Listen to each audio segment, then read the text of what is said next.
فاسألوا الذكر إن كنتم لا تعلمون۔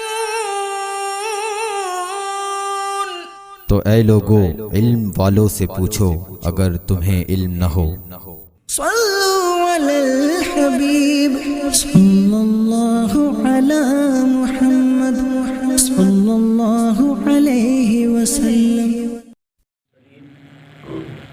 اما بعد فاعوذ باللہ من الشیطان الرجیم بسم اللہ الرحمن الرحیم الصلاۃ والسلام علیک یا رسول اللہ وعلی آلک وصحبہ یا حبیب اللہ۔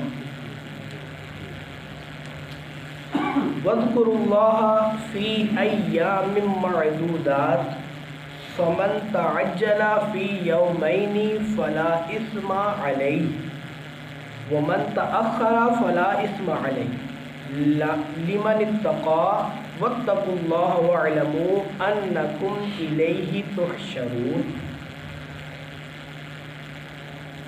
اللہ کی یاد کرو گنے ہوئے دنوں میں، تو جو جلدی کر کے 2 دن میں چلا جائے اس پر کچھ گناہ نہیں، اور جو رہ جائے اس پر بھی گناہ نہیں۔ پرہیزگار کے لیے اور اللہ سے ڈرتے رہو اور جان رکھو کہ تمہیں اس کی طرف اٹھنا ہے۔ گنتی کے دنوں میں اللہ کا ذکر کرنے سے کیا مراد ہے؟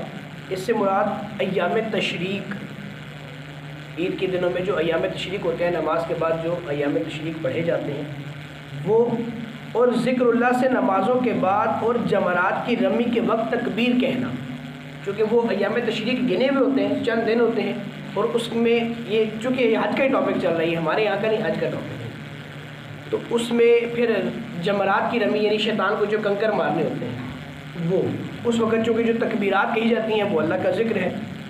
اور مراد یہ ہے کہ مینا میں قیام کے دوران اللہ تعالیٰ کے ذکر میں مشغول رہیں، یعنی اور فضول خوشگپیوں سے بہتر یہ ہے کہ اللہ کا ذکر ہم کرتے رہیں۔ فمن تعجل فی یومین، تو جو جلدی کر کے 2 دن میں چلا جائے۔ اب اس کی تعداد کتنی ہے؟ تعداد یہ ہے کہ 10، 11، 12 اور 13 ذی الحج، ان 4 دنوں میں مینا میں جمرات پر رمی کی جاتی ہے۔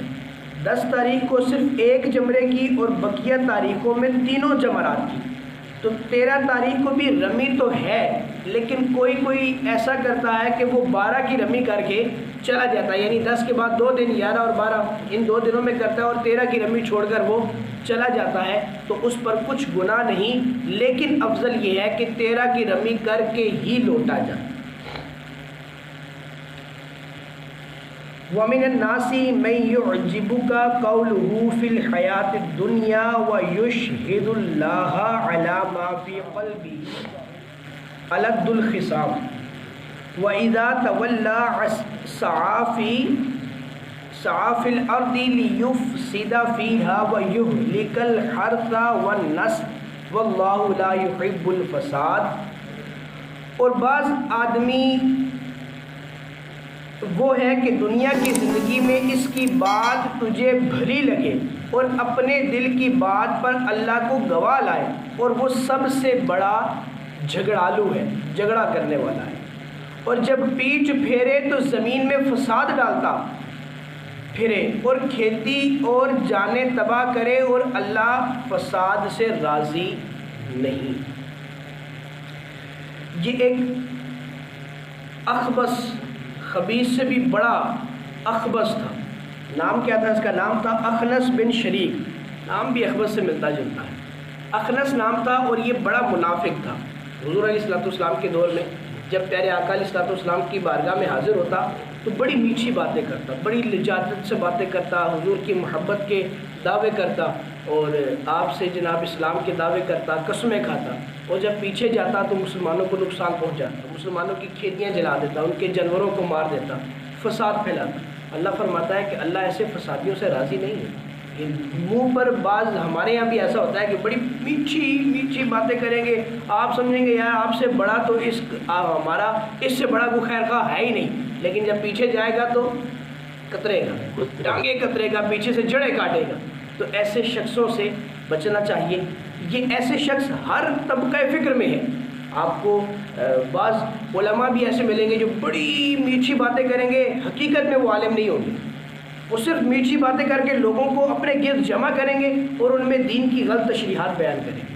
ایسے ہی ٹیچر حضرات میں بھی بہت میٹھی باتیں کرنے والے ہوں گے، اسٹاف میں بھی ہوں گے، آپ کے ڈیوٹی کے ساتھ بھی ہوں گے. جتنے بھی طبقے ہیں ہر طبقے میں آپ دیکھ لیں. بعض دفعہ ایسا ہر دفعہ ایسا نہیں ہوتا کہ ہر میٹھی بات کرنے والا ہی برا ہو، لیکن عموماً ایسا ہوتا ہے کہ جو بہت زیادہ ہر کسی کو جناب وہ نہیں جناب آپ ہی سب سے بڑے ہیں، آپ یہ ہیں، آپ وہ ہیں، جتنی میٹھی باتیں کرنے والے ہوتے ہیں نا ان میں سے اکثر جو ہے وہ 2 نمبر ہوتے ہیں. وہ آپ جب پیچھے جائیں گے تو پھر آپ کے پیچھے سے غیبت کریں گے، آپ کی جڑیں کاٹیں گے. یہاں اس آیت میں منافقین کی کچھ نشانیاں بیان کی گئی ہیں. اگرچہ یہ ہے آیت خاص اس شخص کے بارے میں، لیکن یہ ہے نفاق کی نشانیاں. ان کو غور سے سنیں اور کوشش کریں کہ اس طرح کی کوئی بھی نشانی ہمارے اندر نہ پائی جائے. ہمیں کسی دوسرے کو دیکھنے کا اختیار نہیں ہے کہ ہم اس کے اندر دیکھیں اس کے اندر یہ پائی جا رہی ہے. اپنے اندر دیکھیں کہ ہمارے اندر کیا پایا جا رہا ہے. اللہ. ظاہری طور پر بڑی اچھی باتیں کرنا، اپنی غلط باتوں پر اللہ کو گواہ بنانا. ظاہری طور پہ اچھی باتیں، اب ظاہر ہے ہر بندہ اپنے دل کی کیفیت کو جانتا ہے کہ میں یہ بات جو کر رہا ہوں وہ دل سے کر رہا ہوں، اگلے کی جو تعریف کر رہا ہوں، اس کی عزت جو کر رہا ہوں یا اس کو عزت جو دے رہا ہوں وہ دل سے دے رہا ہوں یا ویسے ہی جناب اس کی خالی خوشامد کر رہا ہوں.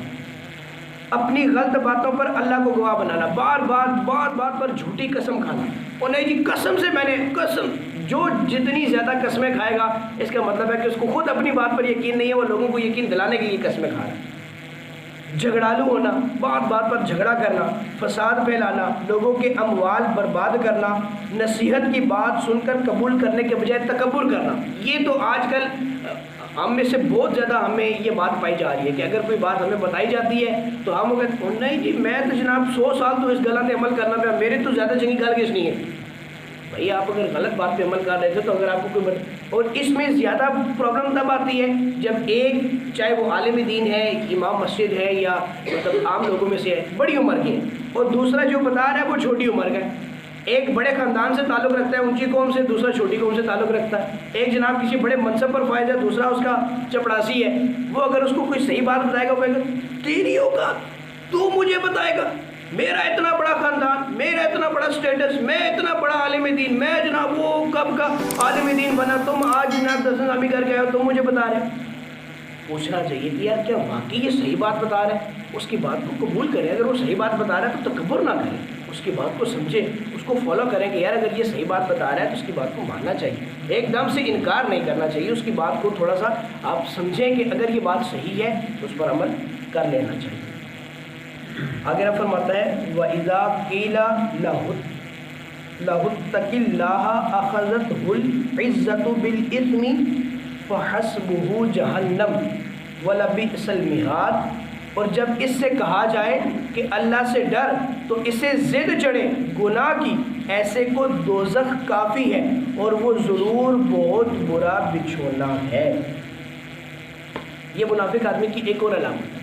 یہ پیچھے جس کا ہلکا سا ذکر کیا رب تبارک و تعالیٰ نے آگے اس کو وضاحت کے ساتھ بیان کر دیا کہ یہ منافق آدمی کی نشانی ہے کہ جب وہ اس کو کوئی بھی بات آپ سمجھائیں گے نا کہ یار یہ بات صحیح ایسے ہے، وہ اس کو نہیں مانے گا، وہ اس پر تکبر کرے گا کہ نہیں تم تو صحیح کہہ ہی نہیں سکتے. کیوں؟ کیونکہ اس کے اندر نفاق جو پایا جا رہا ہے، اس کے اندر برائی پائی جا رہی ہے، اس لیے وہ بات کو قبول اتنی جلدی کرتا نہیں ہے. اس لیے ہمیں اپنی یہ عادت بنانی چاہیے. کسی شاعر نے شعر بھی لکھا نا کہ ناصحہ مت کر نصیحت دل میرا گھبرائے ہے، اس کو دشمن جانتا ہوں جو مجھے سمجھائے. اس لیے اپنی عادت بنائے کہ اگر کوئی سمجھائے تو اس سمجھانے پر ہمیں کوشش کریں کہ ہم اس پر توجہ رکھیں کہ یار یہ کیا چیز سمجھانا چاہ رہا ہے. اگر وہ بیچارہ غلطی پر ہے تو اس وقت اس کی بات کو سن لیں، سمجھ لیں، بعد میں اس کو خود ہی سمجھ آ جائے گی کہ یار میں نے اس کو یہ بات غلط بتائی تھی. آپ اس سے جھگڑا نہ کریں، اس سے تکبر نہ کریں، اس کی بات کو جناب وہ جھٹلائیں نہیں. ٹھیک ہے سن لیا، خاموشی سے آپ چلے جائیں، وہ خود اس کو سمجھ میں آ جائے گی کہ نہیں یار میں ہی غلطی پر تھا. اور اگر وہ صحیح بات کہہ رہے ہیں اور ہم غلطی پر ہیں تو ہمیں اس کی بات کو مان لینا چاہیے. اللہ مجھ سے آپ کو